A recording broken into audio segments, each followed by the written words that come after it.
Hello everyone, आप सबका स्वागत है न्यू वीडियो लेक्चर में। तो आज हम लोग स्टार्ट करने वाले हैं माइक्रोबायोलॉजी, जिसमें आज हम लोग जानेंगे माइक्रोबायोलॉजी का इंट्रोडक्शन क्या होता है, इसका टाइप्स कितना होता है और क्या क्या पढ़ना है, माइक्रोबायोलॉजी का हिस्ट्री क्या है। तो बेसिक बेसिक चीजें वो सब आज हम लोग डिस्कस करने वाले हैं माइक्रोबायोलॉजी में।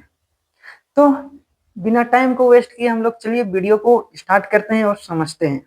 चलिए स्टार्ट करते हैं इंट्रोडक्शन माइक्रोबायोलॉजी का। तो फर्स्ट में हम लोग देखेंगे इसका definition of microbiology. Microbiology is the study of micro organism, bacteria, virus, fungi, protozoa और एल्गी। माइक्रोबायोलॉजी में हम लोग जो माइक्रो ऑर्गेनिज्म होता है, बहुत ही छोटे छोटे सूक्ष्म जीव होता है, उसका हम लोग स्टडी करते हैं। जैसे कि आपका bacteria, virus, fungi, protozoa, algae. Microbiology is the branch of science that studies microorganism which are too small to be seen with the naked eye. मतलब कि माइक्रोबायोलॉजी में हम लोग स्टडी करते हैं उस माइक्रोऑर्गेनिज्म का जो बहुत ही छोटा होता है, जिसको हम लोग नेकेड आई से नहीं देख सकते हैं। उस माइक्रोऑर्गेनिज्म का हम लोग स्टडी करते हैं माइक्रोबायोलॉजी में।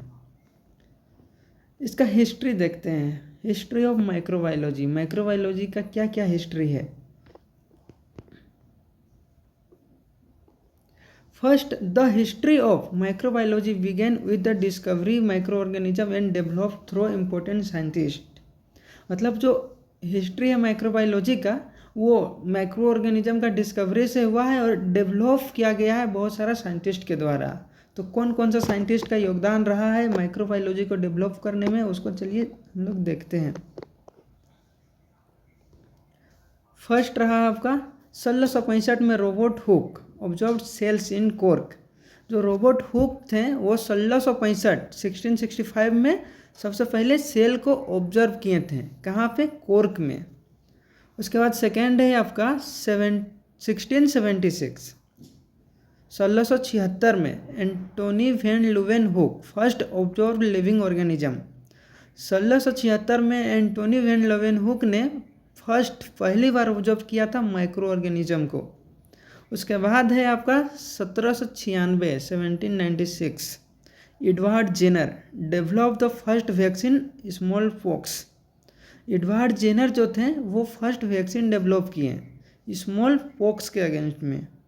तो ये सब क्वेश्चन जो होता है हिस्ट्री से, क्वेश्चन जो होता है वो आपका आता ही है कॉम्पिटिटिव एग्जाम में।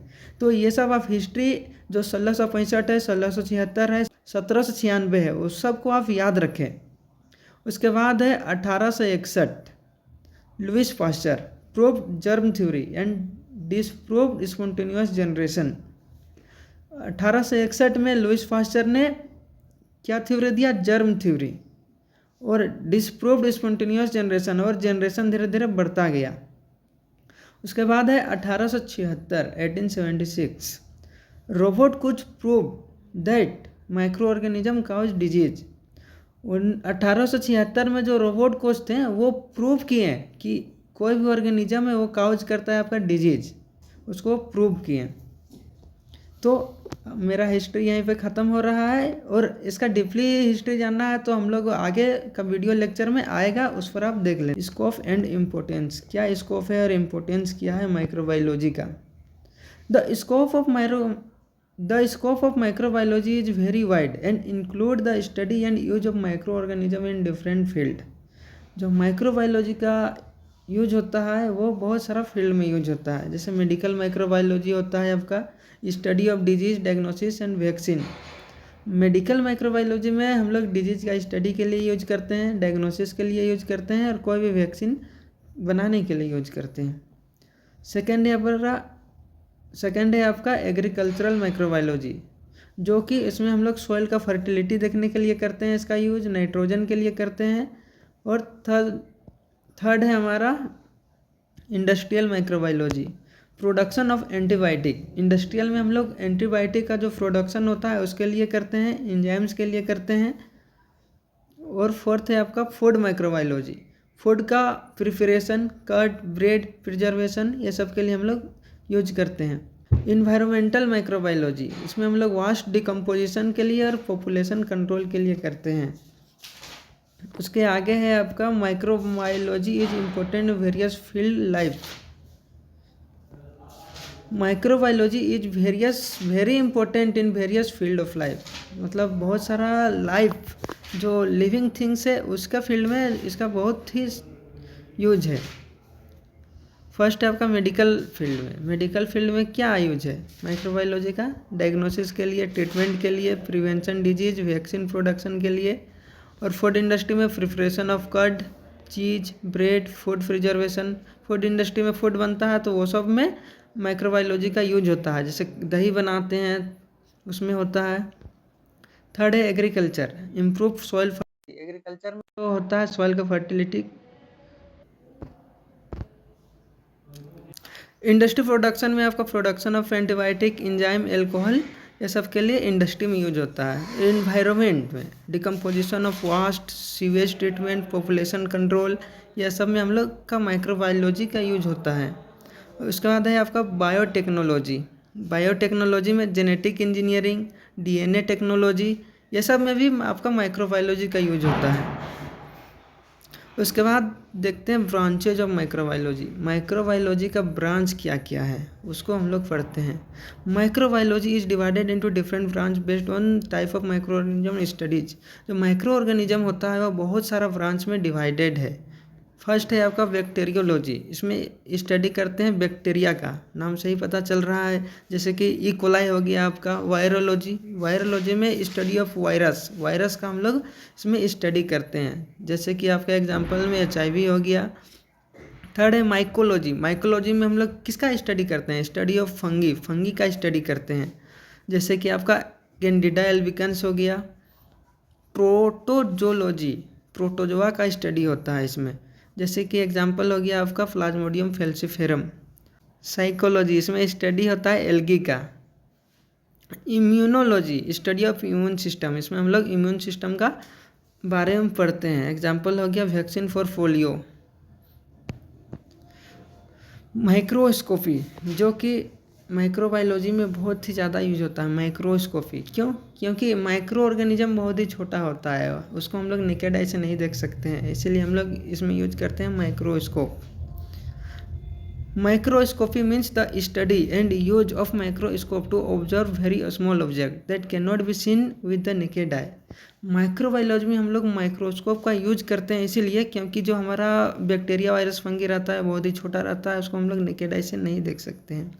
और microscope is an instrument that magnifies a small object so that they can observe clearly. जो माइक्रोस्कोप होता है वो मैग्नीफाई करता है, मतलब छोटा चीज़ को बड़ा करता है ताकि हम लोग उसको क्लियरली देख सकें। माइक्रोस्कोपी का डेफिनेशन देखते हैं, जो प्रॉपर डेफिनेशन होता है उसको देखते हैं।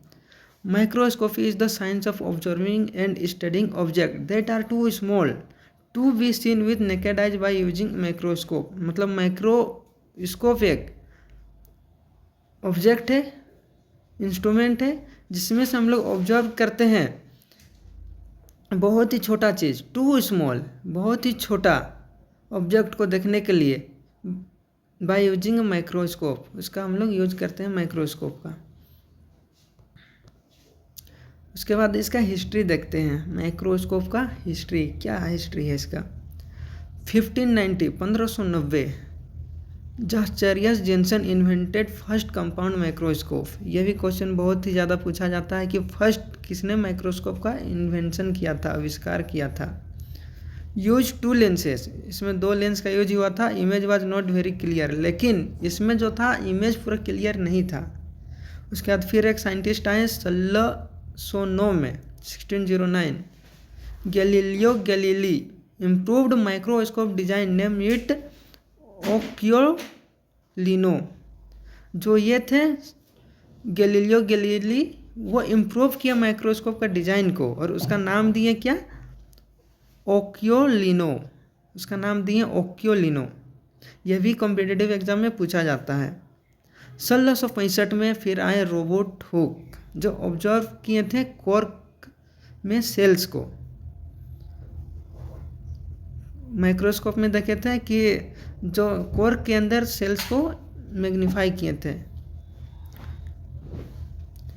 1670 yes. Antonie van Leeuwenhoek observe bacteria protozoa called them animalcules. मतलब कि 1670 में एंटोनी लेवेनहुक थे, वो ऑब्जर्व किए थे आपका बैक्टीरिया प्रोटोजोआ, उसको हम लोग बोलते हैं एनिमल कूल्स। ये सब क्वेश्चन पूछा जाता है कॉम्पिटिटिव एग्जाम में, ज़्यादातर आता है, तो ये सब में आप फोकस करो थोड़ा, क्योंकि हिस्ट्री से क्वेश्चन रहता है। ये माइक्रोबायोलॉजी का क्वेश्चन आ रहा है, मतलब हिस्ट्री का क्वेश्चन, हिस्ट्री से क्वेश्चन रहता ही रहता है। Joseph Jackson Lister develop achromatic lenses clear image less distortion. मतलब कि जोसेफ जैक्सन थे, वो डेवलप किए एरोमेटिक लेंस को, जिसमें आपका इमेज क्लियर दिख रहा था। लेस डिस्टोरेशन, डिस्टोरेशन मतलब क्या होता है कि एकदम परफेक्शन जो होता है वो ज़्यादा था। 1931 Ernst Ruska invented electron microscope very high magnification. जो एर्नस्ट रूस्का है वो इन्वेंट किए थे इलेक्ट्रॉन माइक्रोस्कोप को, जिसका मैग्निफिकेशन बहुत ज़्यादा था, जूमिंग पावर बहुत ज़्यादा था। अब देखते हैं the principle and use of microscope.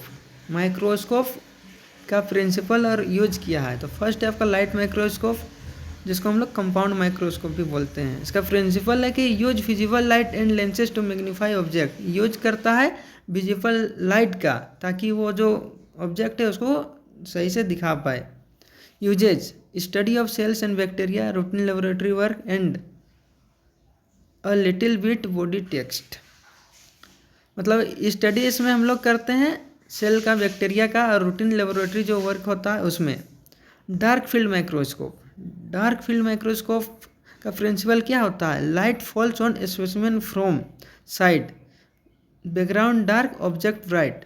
Dark field में क्या होता है कि जो आपका बैकग्राउंड रहता है वो अंधेरा हो जाएगा, और जो आपका ऑब्जेक्ट है वो एकदम साफ आपको क्लियर दिखेगा, वो होता है आपका डार्क फील्ड माइक्रोस्कोप। इसमें यूज करते हैं इसका ऑब्जर्वेशन ऑफ थिन बैक्टीरिया, जो थिन बैक्टीरिया होता है उसको देखने के लिए इसका यूज करते हैं। एग्जाम्पल में आपका हो गया स्पिरोचेट्स, live micro organism.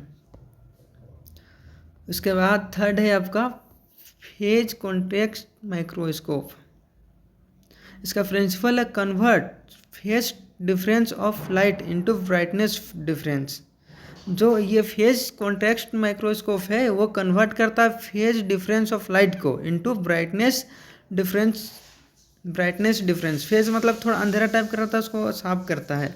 Usage living cells without staining cell organism. मतलब इसका यूज है लिविंग सेल को देखने के लिए, स्टेनिंग बिना स्टेनिंग का। उसके बाद 4 है आपका फ्लोरेसेंस माइक्रोस्कोप। इसका प्रिंसिपल है कि फ्लोरोसेंस माइक्रोस्कोप में होता है कि यूज होता है यूवी लाइट का स्पेसिमेन को देखने के लिए। और यूजेज इसका देखते हैं detection of bacteria and virus, immunological study. इसमें हम लोग स्टडी करते हैं बैक्टीरिया और वायरस को देखने के लिए। उसके बाद 5th है आपका इलेक्ट्रॉन माइक्रोस्कोप। इसका प्रिंसिपल क्या होता है? Use electron beam instead of light, very high magnification. मतलब कि ये यूज करता है इलेक्ट्रॉन बीम को ऑफ लाइट को, किसके लिए? बहुत ही हाई मैग्निफिकेशन के लिए। इसका यूज है virus and ultra structural cell organelles को देखने के लिए। उसके बाद आता है पार्ट्स ऑफ कंपाउंड माइक्रोस्कोप का क्या क्या पार्ट होता है। मैकेनिकल पार्ट्स में बेस रहता है, आर्म रहता है, स्टेज रहता है, बॉडी ट्यूब रहता है। एडजस्टमेंट पार्ट रहता है जिसमें कोर्स एडजस्टमेंट और फाइन एडजस्टमेंट होता है। ऑप्टिकल पार्ट्स में रहता है आपका आईपीस रहता है, ऑब्जेक्टिव लेंस रहता है, मिरर रहता है, कंडेंसर और डायफ्राम रहता है। Working of compound microscope. Compound microscope का क्या क्या काम है? फर्स्ट है लाइट सोर्स प्रोवाइड इल्यूमिनेशन। जो लाइट सोर्स रहता है वो हमें लाइट देता है, मतलब कि पूरा रोशनी देता है प्रॉपर, जो देखने के लिए होता है। सेकेंड है आपका light is focused on specimen. जो लाइट होता है वो फोकस करता है स्पेसिमेन को देखने के लिए। लाइट पासेस थ्रू स्पेसिमेन, और जो लाइट होता है इसमें पास किसके थ्रू करता है? स्पेसिमेन से करता है। Object lens magnifies image. जो ऑब्जेक्टिव लेंस रहता है वो मैग्नीफाई करता है इमेज को, मतलब उसको बढ़ाता है, जो छोटा है उसको बड़ा करता है। आईपीस फर्दर मैग्नीफाइज, आईपीस भी मैग्नीफाई करता है। Final image is seen by eye, और जो कंपाउंड माइक्रोस्कोप रहता है उसमें हम लोग फाइनल इमेज देखते हैं अपनी आँखों से। तो वीडियो को यहीं पर समाप्त करते हैं। हम लोग बहुत ही जल्द मिलते हैं माइक्रोवेव बायोलॉजी का बहुत ही नया टॉपिक को लेकर। तो चलिए वीडियो को यहीं पर ख़त्म करते हैं, मिलते हैं नेक्स्ट वीडियो में। आई होप कि आपको ये सब समझ में आया होगा। अगर समझ में ना आया हो तो आप हमें कमेंट करें, मेरा नंबर मिलेगा आपको, जाके वहाँ आप हमसे कांटेक्ट कर सकते हैं।